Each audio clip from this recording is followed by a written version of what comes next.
നമസ്തേ, എല്ലാവർക്കും ആത്മപ്രണാമം. ശ്രീ ലളിത സഹസ്രനാമ പഠനത്തിൻ്റെ 32ാമത്തെ ക്ലാസ്സാണ് ഇന്നത്തേത്. 451 മുതലുള്ള നാമങ്ങളുടെ സാമാന്യാർത്ഥവും അത് ചൊല്ലുന്ന രീതിയും നമുക്കിതിൽ പരിചയപ്പെടാം. 451ാമത്തെ നാമം വിഘ്നനാശിനി.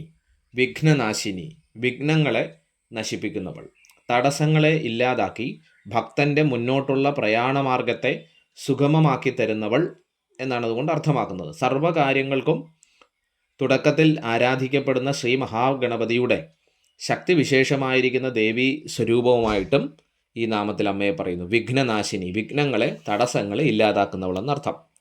452 തേജോവതി. തേജോവതി, തേജസ്സുകൾക്കെല്ലാം ആധാരമായിട്ടുള്ളവൾ.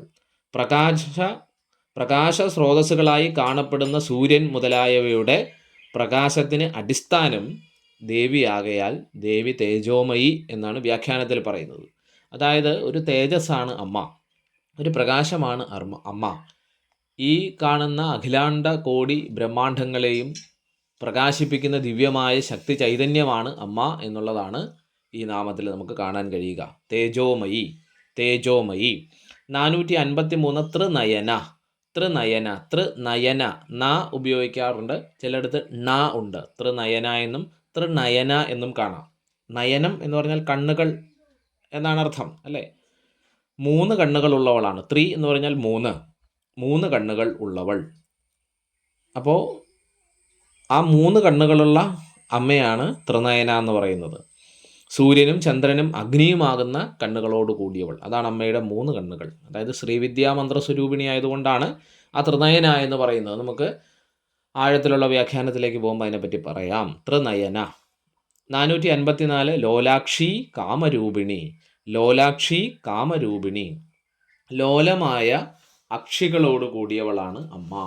ലോലാക്ഷി കാമരൂപിണി എന്ന് പറയുമ്പോൾ ലോലാക്ഷികൾ എന്ന് പറഞ്ഞാൽ സ്ത്രീകൾക്ക്, കാമരൂപിണി കാമദേവൻ്റെ മന്മഥൻ്റെ രൂപത്തോടു കൂടിയവൾ എന്നാണ് ആ നാമത്തിൻ്റെ അർത്ഥം. ലോലാക്ഷി കാമരൂപിണി. മാലിനി. 455ാമത്തെ നാമം മാലിനി.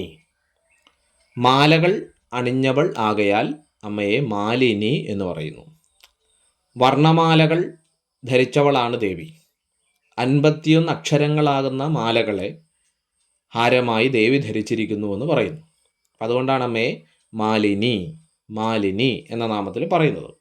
456ാമത്തെ നാമം ഹംസിനി. ഹംസിനി, ഹംസം എന്ന് വെച്ചാൽ അരയന്നങ്ങൾ. ഹംസിനി എന്ന് പറഞ്ഞാൽ അരയന്നങ്ങളാൽ ചുറ്റപ്പെട്ടവൾ എന്നാണ് അർത്ഥം. അല്ലെങ്കിൽ ഹംസത്തെ പോലെ ചരിക്കുന്നവൾ എന്നും അർത്ഥമുണ്ട്. ഹംസിനി, ഹംസിനി. 457ാമത്തെ നാമം മാതാ. മാതാ എന്ന് വെച്ചാൽ എല്ലാത്തിൻ്റെയും അമ്മയായവൾ, സർവ്വതിൻ്റെയും ഉദ്ഭവസ്ഥാനമായിരിക്കുന്ന ദേവി. അതുകൊണ്ട് അമ്മയെ മാതാ എന്ന നാമത്തിൽ വർണ്ണിക്കുന്നു. 458 മലയാചലവാസിനി. മലയാചലവാസിനി, മലയപർവ്വതത്തിൽ വസിക്കുന്നവൾ എന്നർത്ഥം. മലയപർവ്വതത്തിൽ വസിക്കുന്നവളായതുകൊണ്ട് അമ്മയെ മലയാചലവാസിനി എന്ന് പറയുന്നു. 459 സുമുഖി. സുമുഖി, സുമുഖി എന്ന് പറഞ്ഞാൽ നല്ലതുപോലെ ശോഭിക്കുന്ന മുഖമുള്ളവൾ, സുന്ദരിയായവൾ. അറിവ് മുഖകാന്തിയെ വർദ്ധിപ്പിക്കുന്നു എന്നാണ് പറയുക. അപ്പോൾ അറിവിൻ്റെ സ്വരൂപമാണ് അമ്മ. അങ്ങനെയുള്ള ദേവിയായതുകൊണ്ട്, ശോഭനമായ മുഖത്തോടു കൂടിയവളായതുകൊണ്ട്, ജ്ഞാനപ്രകാശം സ്ഫുരിക്കുന്ന മുഖത്തോടു കൂടിയവളായതുകൊണ്ട് അമ്മയെ സുമുഖി എന്ന നാമത്തിൽ വർണ്ണിക്കുന്നു. 460 നളിനി. നളിനി, നളിനി എന്ന് പറഞ്ഞാൽ താമരപ്പൊയ്ക എന്നാണ് അർത്ഥം. അപ്പോൾ ദേവിയുടെ കണ്ണുകൾ പത്മലോചനങ്ങളാണ്, അല്ലേ? പത്മലോചനം എന്ന് പറയുമ്പോൾ താമര പോലെ സൗന്ദര്യമുള്ള, അല്ലെങ്കിൽ താമര ഇതൾ പോലെ മാർദ്ദവമുള്ള, താമര ഇതൾ പോലെ നീണ്ട ആ ഒരു സൗന്ദര്യമുള്ള കണ്ണുകളോട് കൂടിയവൾ. അതുകൊണ്ട് അമ്മയെ നളിനി എന്ന നാമത്തിൽ വർണ്ണിക്കുന്നു. 461 സുഭ്രു. സുഭ്രു എന്ന് വെച്ചാൽ സുശോഭനമായ പുരികമുള്ളവൾ എന്നാണ് അർത്ഥം, അല്ലേ? ശോഭനങ്ങളായ ഭ്രൂക്കളോട്, പുരികങ്ങളോട് കൂടിയവൾ. 462 ശോഭന. ശോഭന, ശോഭിക്കുന്നവൾ, സൗന്ദര്യത്താൽ ശോഭിക്കുന്നവൾ, മഹാ സൗന്ദര്യവതിയായിരിക്കുന്നവളായ അമ്മ ശോഭന. 463 സുരനായിക. സുരനായിക, സുരന്മാരുടെ, ദേവന്മാരുടെ നായിക, ഈശ്വരി ആയിരിക്കുന്നവൾ. അതുകൊണ്ട് അമ്മയെ സുരനായിക എന്ന നാമത്തിൽ വർണ്ണിക്കുന്നു. 464 കാലകണ്ഠി. കാലകണ്ഠി, കാലമായി. കാലമായി എന്ന് പറഞ്ഞാൽ ഇവിടെ കറുത്തതായിരിക്കുന്ന കണ്ഠത്തോടു കൂടിയ ഈശ്വരൻ്റെ, കറുത്തതായ കണ്ഠം അല്ലെങ്കിൽ ആ കാളകൂട വിഷം ഉള്ളിൽ ചെന്ന് കറുപ്പ് നിറത്തോട് അല്ലെങ്കിൽ നീല നിറത്തോടു കൂടിയ കണ്ഠത്തോടു കൂടിയവൻ. ഇവിടെ കറുപ്പ് നിറമായിട്ടാണ് പറയുക. അപ്പോൾ കാലകണ്ഠി എന്ന് പറയുമ്പോൾ അങ്ങനെയുള്ള ശിവൻ്റെ സ്ത്രീയായവൾ, ശിവസ്ത്രീ ആയിരിക്കുന്നവളായിരിക്കുന്ന ദേവി എന്നാണ് അതിൻ്റെ അർത്ഥം. മറ്റൊരർത്ഥത്തിൽ കളകളാരവം എന്ന് വെച്ചാൽ മധുരധ്വനി, കണ്ഠത്തിൽ നിന്നും തൊണ്ടയിൽ നിന്നും വഴിയുന്ന മധുരഭാഷിണിയായിട്ടും അമ്മയെ പറയാറുണ്ട് അല്ലേ. അപ്പോൾ അമ്മയുടെ ആ ഒരു സംസാരത്തിൻ്റെ മാധുര്യത്തെയും പിന്നെ കാളകണ്ഠനായ മഹാദേവൻ്റെ പത്നി ആയതുകൊണ്ടും അമ്മയെ കാലകണ്ഠി എന്ന നാമത്തിൽ വർണ്ണിക്കുന്നു. 465 കാന്തിമതി. കാന്തിമതി, കാന്തിയോട് കൂടിയവൾ. 466 ക്ഷോഭിണി. ക്ഷോഭിണി, സൃഷ്ടിക്ക് കാരണമായ ക്ഷോഭത്തെ, ചലനത്തെ ഉണ്ടാക്കുന്നവളായിരിക്കുന്ന ദേവി എന്നാണ് ഇവിടെ അർത്ഥം. ക്ഷോഭിണി. 467 സൂക്ഷ്മരൂപിണി. സൂക്ഷ്മരൂപിണി, സൂക്ഷ്മമായി ദുർജ്ഞേയമായിരിക്കുന്ന രൂപത്തോടു കൂടിയവൾ എന്ന് വെച്ചാൽ ദേവിയെ പെട്ടെന്ന് നമുക്ക് മനസ്സിലാക്കാൻ സാധ്യമല്ല. ബാഹ്യമായി നോക്കിയാൽ മനസ്സിലാക്കാൻ പ്രയാസമുള്ളവളാണ് ദേവി. ഏറ്റവും ചെറുതിനേക്കാൾ ചെറുതും അല്ലേ, അണുവിനേക്കാൾ അണുവും ഏറ്റവും വലുതിനേക്കാൾ വലുതുമാണ് ദേവി രൂപം എന്ന് പറയും. അണോരണീയാൻ മഹതോ മഹീയാൻ എന്നൊക്കെ നമ്മൾ പറയും. അപ്പോൾ അങ്ങനെയുള്ള സൂക്ഷ്മസ്വരൂപിണിയായ ദേവി ഇപ്പോൾ സുഷുമ്നാന്തർഗതമായി നമ്മളുടെ ഉള്ളിലെ ഷഠാധാര ചക്രങ്ങളിൽ കുണ്ഡലിനി ശക്തിയിൽ സൂക്ഷ്മരൂപത്തിലാണ് അമ്മ കുടികൊള്ളുന്നത്. അപ്പോൾ ബാഹ്യമായ അമ്മയെ മനസ്സിലാക്കാൻ പ്രയാസമാണ്. ആന്തരികമായ യോഗധ്യാനാദികളിലൂടെയാണ് ഈ സൂക്ഷ്മരൂപിണിയായ അമ്മയെ നമുക്ക് മനസ്സിലാക്കാൻ സാധിക്കുക. അപ്പം അമ്മയുടെ ഒരു നാമം സൂക്ഷ്മരൂപിണി എന്നാണ്. 468 വജ്രേശ്വരി. വജ്രേശ്വരി അതായത് തിഥി നിത്യകളിൽ ഒരാളായിരിക്കുന്ന ദേവിയാണ് വജ്രേശ്വരി. വജ്രമയമായ നദിയുടെ അധിഷ്ഠാന ദേവി ആയിട്ടാണ് അമ്മയെ പറയുന്നത്. ലളിതോപാഖ്യാനത്തിലും ശ്രീപുരവർണ്ണനയിലുമൊക്കെ അതേപോലെ ലളിതാ സ്തവരത്നത്തിലുമൊക്കെ ഇങ്ങനെ ഒരു നദിയെ പറ്റി പരാമർശിക്കുന്നുണ്ട്. ശ്രീപുരത്തിൻ്റെ 12 പ്രകാരങ്ങളിൽ 11ാമത്തെ പ്രകാരത്തിൻ്റെയും 12ാമത്തെ പ്രകാരത്തിൻ്റെയും മധ്യേ പ്രവഹിക്കുന്ന നദിയായിട്ടാണ് സ്ഥൂലാർത്ഥത്തിൽ ഇതിനെ നമ്മൾ പറയുക. ഇപ്പോൾ നമുക്കങ്ങനെ മനസ്സിലാക്കാം. ഇതിന് സൂക്ഷ്മാർത്ഥത്തിലേക്ക് പോകുമ്പോൾ നമ്മൾ കുണ്ഡലിനി ശക്തിയും അതിലെ പ്രാണപ്രവാഹമൊക്കെ ആയിട്ട് ബന്ധമുണ്ട്. അത് നമുക്ക് പിന്നീട് വിശദീകരിക്കാം. അപ്പോൾ വജ്രേശ്വരി. വജ്രേശ്വരി. 469 വാമദേവി. വാമദേവി, ശിവൻ്റെ എന്ന് വെച്ചാൽ അർദ്ധനാരീശ്വരൻ്റെ പത്നിയായവൾ. വാമം എന്ന് പറഞ്ഞാൽ ഇടത് അല്ലേ. നമ്മൾ വിവാഹ സമയത്തൊക്കെ ഭാര്യ ഭർത്താവിൻ്റെ ഇടതുവശത്തോട് ചേർന്നിട്ടാണ് നിൽക്കുക അല്ലെ. ഇടതുഭാഗം പത്നിയുടെ സ്ഥാനമാണ്. അപ്പോൾ വാമദേവി എന്ന് പറഞ്ഞാൽ ആ ഭഗവാന്റെ ശിവൻ്റെ ഇടതുഭാഗത്ത് നിൽക്കുന്നവളായിരിക്കുന്ന അമ്മ. ഇനി ശിവഭഗവാന്റെ 5 മൂർത്തികളായിരിക്കുന്ന ഈശാനൻ, തത്പുരുഷൻ, അഘോരൻ, വാമദേവൻ, സദ്യോജാതൻ എന്നിങ്ങനെയുള്ള പ്രകാരം പറയപ്പെടുന്നതിൽ വാമദേവൻ്റെ പത്നി, ശിവഭഗവാന്റെ തന്നെ മറ്റൊരു സ്വരൂപമായിരിക്കുന്ന വാമദേവൻ്റെ പത്നിയാകയാൽ അമ്മയെ വാമദേവി എന്നും പറയുന്നു. 470 വയോവസ്ഥാ വിവർജിത. വയോവസ്ഥാ വിവർജിത. വയോ അവസ്ഥ. വയോവസ്ഥ എന്ന് വെച്ചാൽ പ്രായത്തിൻ്റെ വിവർജിത. വയോവസ്ഥ വിവർജിത, പ്രായത്തിൻ്റെ അവസ്ഥാഭേദങ്ങളില്ലാത്തവൾ എന്ന് വെച്ചാൽ എന്നും യുവതിയായി നിത്യതാരുണ്യത്തോടെ നവതാരുണ്യത്തോടെ നിലകൊള്ളുന്നവൾ. ഒരു കാലത്തിനും ദേവിയിൽ സ്വാധീനിക്കാൻ സാധ്യമല്ല. നിത്യ യൗവനയുക്തയാണ് ദേവി എന്ന് പറയുന്നു. 471 സിദ്ധേശ്വരി. സിദ്ധേശ്വരി, സിദ്ധന്മാർക്കും ഈശ്വരി ആയിരിക്കുന്നവളായ ദേവിയായതുകൊണ്ട് അമ്മേ സിദ്ധേശ്വരി ആയിട്ട് പറയുന്നു. മറ്റൊരർത്ഥത്തിൽ പുണ്യനഗരിയായിരിക്കുന്ന കാശിയിൽ പരിലസിക്കുന്ന ദേവിയുടെ ഭാവം സിദ്ധേശ്വരി ഭാവമാണ്. അതുകൊണ്ട് അമ്മയെ സിദ്ധേശ്വരി എന്ന നാമത്തിൽ വർണ്ണിക്കുന്നു. 472 സിദ്ധവിദ്യ. സിദ്ധവിദ്യ, ശാശ്വതമായ സിദ്ധിയെ തരുന്ന വിദ്യ. അതായത് പഞ്ചദശാക്ഷരി മന്ത്രം ഉൾപ്പെടെയുള്ള വിദ്യകൾ. അതുകൊണ്ടിട്ടാണ് സിദ്ധവിദ്യ എന്ന് നമ്മൾ അതിനെ പറയാറുള്ളത്. സിദ്ധവിദ്യ, സിദ്ധനായിരിക്കുന്ന അല്ലെങ്കിൽ സിദ്ധയായിരിക്കുന്ന വിദ്യയായുള്ളവൾ. വിദ്യ കൊണ്ട് മറ്റുള്ളവരെ സിദ്ധയാക്കുന്നവൾ എന്നും അർത്ഥമുണ്ട്. 473 സിദ്ധമാത. സിദ്ധമാത, സിദ്ധന്മാരുടെ മാതാവായി രക്ഷകർത്തിയായിട്ട് ഉള്ളവൾ. സിദ്ധന്മാരുടെ സിദ്ധികൾ ദേവിയിൽ നിന്ന് സിദ്ധിക്കുന്നതാകയാൽ എല്ലാ സിദ്ധികളുടെയും സിദ്ധന്മാരുടെയും മാതാവ് ആരാണ്? അമ്മ ലളിതാംബികയാണ്. അതുകൊണ്ട് അമ്മയെ സിദ്ധമാത, സിദ്ധമാത എന്ന നാമത്തിൽ വർണ്ണിക്കുന്നു. 474 യശസ്വിനി. യശസ്വിനി, യശസ്, സത്കീർത്തി, പ്രസിദ്ധി ഉള്ളവരായിരിക്കുന്ന ദേവി. അതുകൊണ്ട് അമ്മ യശസ്വിനി, മഹായശസ്സോടു കൂടിയവൾ. തസ്യ നാമ മഹാദൃശഃ എന്നാണ് ശ്രുതിയിൽ പറയുക, മഹായശസ്സോടു കൂടിയവളായിരിക്കുന്ന ദേവി.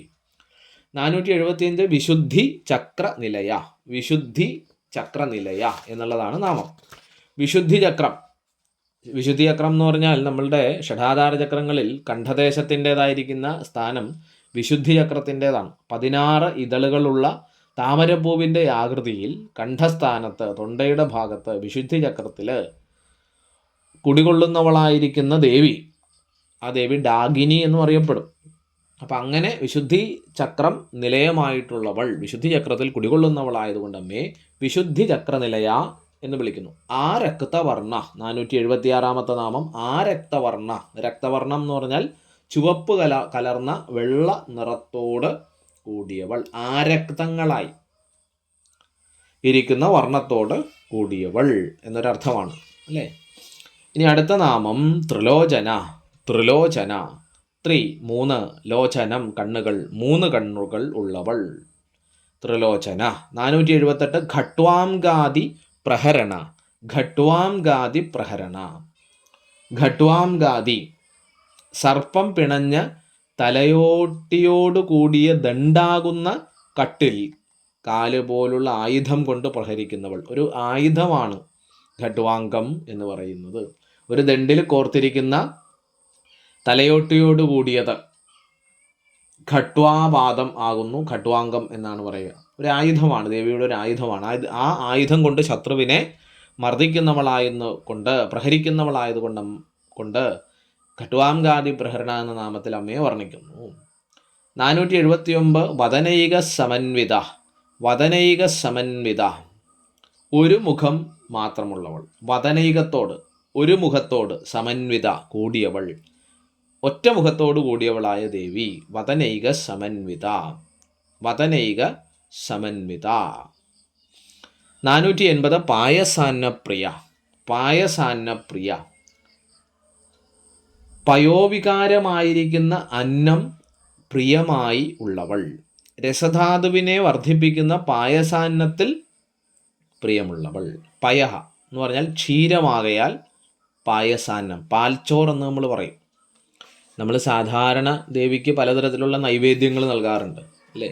വെള്ള നൈവേദ്യം ഉണ്ട്, കടും പായസം നൽകാറുണ്ട്, പാൽപ്പായസം ഒക്കെ നമ്മൾ ഓരോ സ്ഥലത്തിനും സമ്പ്രദായത്തിനും ഉപാസനയ്ക്കും അനുസരിച്ച് നൽകാറുണ്ട്. അപ്പോൾ ആ പായസാന്നത്തിൽ, പാൽച്ചോറിൽ പ്രിയയായവൾ എന്നൊരർത്ഥമാണ് ഇവിടെ ഉള്ളത്. 481 ത്വക്സ്ത. ത്വക്സ്ത, ത്വക്ക് എന്ന ധാതുവിൽ സ്ഥിതി ചെയ്യുന്നവൾ. ത്വക്സ്ത, ത്വക്സ്ത. 482 പശുലോക ഭയങ്കരി. പശുലോക ഭയങ്കരി, വിദ്യാവിഹീനന്മാരായവരിൽ ഭയം ജനിപ്പിക്കുന്നവൾ എന്നാണ് അതിൻ്റെ അർത്ഥം. വിദ്യാവിഹീനന്മാരായിരിക്കുന്നവരിൽ ഭയം ജനിപ്പിക്കുന്നവൾ എന്നൊരർത്ഥം. പശുലോക ഭയങ്കരി. ഇപ്പം നമുക്കങ്ങനെ മനസ്സിലാക്കി പോകാം. ഇത് പിന്നീട് നമുക്ക് വിശദമായിട്ട് ഇതിൻ്റെ അർത്ഥം പറഞ്ഞു പോകാം. 483 അമൃതാദി മഹാശക്തി സമൃദ്ധ. അമൃതാദി മഹാശക്തി സമൃദ്ധ, അമൃത തുടങ്ങിയ 16 ശക്തികളാൽ ചുറ്റപ്പെട്ടവൾ, സേവിക്കപ്പെടുന്നവൾ. 16 താമര ഇതളുകളിലായി ആ മുതലുള്ള സ്വരാക്ഷരങ്ങളായി അമൃതാദി മഹാശക്തികൾ ഡാകിന്യമ്പയെ സേവിച്ച് നിലയുറപ്പിച്ചിരിക്കുന്നു എന്നാണ് പറയുന്നത്. അതുകൊണ്ടാണ് അമ്മേ അമൃതാദി മഹാശക്തി സമൃദ്ധ. ഇതൊക്കെ വളരെ ഡീപ്പായി പറഞ്ഞു പോകേണ്ട നാമങ്ങളാണ്. ഇപ്പം നമുക്കത് സാമാന്യ അർത്ഥത്തിൽ അതിൻ്റെ നാമത്തിൻ്റെ അർത്ഥം മനസ്സിലാക്കി നമുക്ക് അങ്ങോട്ട് പോവാം. പിന്നീട് നമുക്ക് വിശദമായിട്ട് പഠിക്കുമ്പോൾ, സൂക്ഷ്മാർത്ഥത്തിൽ പഠിക്കുമ്പോൾ വിശദീകരിക്കാം. 484 ഡാകിനീശ്വരി. ഡാകിനീശ്വരി, ഡാകിനി എന്നു പേരായ ഈശ്വരി, ഒരു ദേവതയാണ് ഡാകിനി. ഡാകിനിയെ പറ്റി നമുക്ക് പിന്നീട് വിശദമാക്കാം. ഡാകിനീശ്വരി, ഡാകിനീശ്വരി.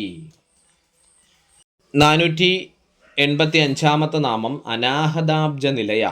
അനാഹതാബ്ജ നിലയ, അനാഹത പത്മം എന്ന് വെച്ചാൽ ഹൃദയ മധ്യത്തിലുള്ള 12 ദളങ്ങളോടുകൂടിയ പത്മം, ഒരു കമലം, താമരയാകുന്നു അനാഹത പത്മം എന്ന് പറയുന്നത്. അപ്പോൾ അനാഹതാബ്ജ നിലയ എന്ന് പറഞ്ഞാൽ ആ അനാഹതത്തിൽ നിലകൊള്ളുന്നവളായ ദേവി. രാഗിനി യോഗിനി എന്നാണ് ആ ദേവി അറിയപ്പെടുന്നത്, രാഗിനി. അപ്പോൾ ഹൃദയത്തിൽ അനാഹതമെന്ന 12 ദളങ്ങളുള്ള പത്മത്തിൻ്റെ കർണികയിൽ സ്ഥിതി ചെയ്യുന്നവൾ രാഗിനി എന്ന യോഗിനി.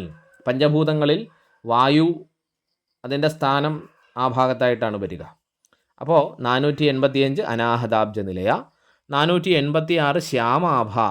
ശ്യാമാഭ, ശ്യാമവർണം, കറുപ്പ് വർണ്ണത്തിൻ്റെ കാന്തിയോടുകൂടിയവൾ, മേഘസദൃശ്യമായിരിക്കുന്ന കറുപ്പ് വർണ്ണത്തോടു കൂടിയവൾ, കറുപ്പ് വർണ്ണത്തിൻ്റെ കാന്തിയോടുകൂടിയവൾ. ഒരർത്ഥത്തിൽ ശ്യാമാഭ എന്ന് പറഞ്ഞാൽ 16 വയസ്സുള്ള ആ ദേവതയും കറുത്ത നിറത്തോടു കൂടിയ കാന്തിയോടുകൂടിയ ദേവിയും ശ്യാമാദേവി അല്ലെങ്കിൽ ശ്യാമാഭ എന്നാണ് പറയുക. 487 വദനദ്വയ. വദനദ്വയ, ദ്വയം 2, വദനം മുഖം, 2 മുഖങ്ങളോട് കൂടിയവൾ. 2 മുഖങ്ങളോട് കൂടിയവൾ. ആകാശം വായു. ആകാശം ബഹിർമുഖമായും വായു അന്തർമുഖമായും ദ്വിമുഖയായ ദേവിയാണ് ഈ നാമത്തിൽ സ്തുതിക്കുന്നത്. 488 ദംഷ്ട്രോജ്വല. ദംഷ്ട്രോജ്വല, ദംഷ്ട്രങ്ങളെ കൊണ്ട്, വീരപ്പല്ലുകളെ കൊണ്ട്, ഉജ്വല, ശോഭിക്കുന്നവൾ എന്നർത്ഥം. 489-ാമത്തെ നാമം അക്ഷമാലാദിധര.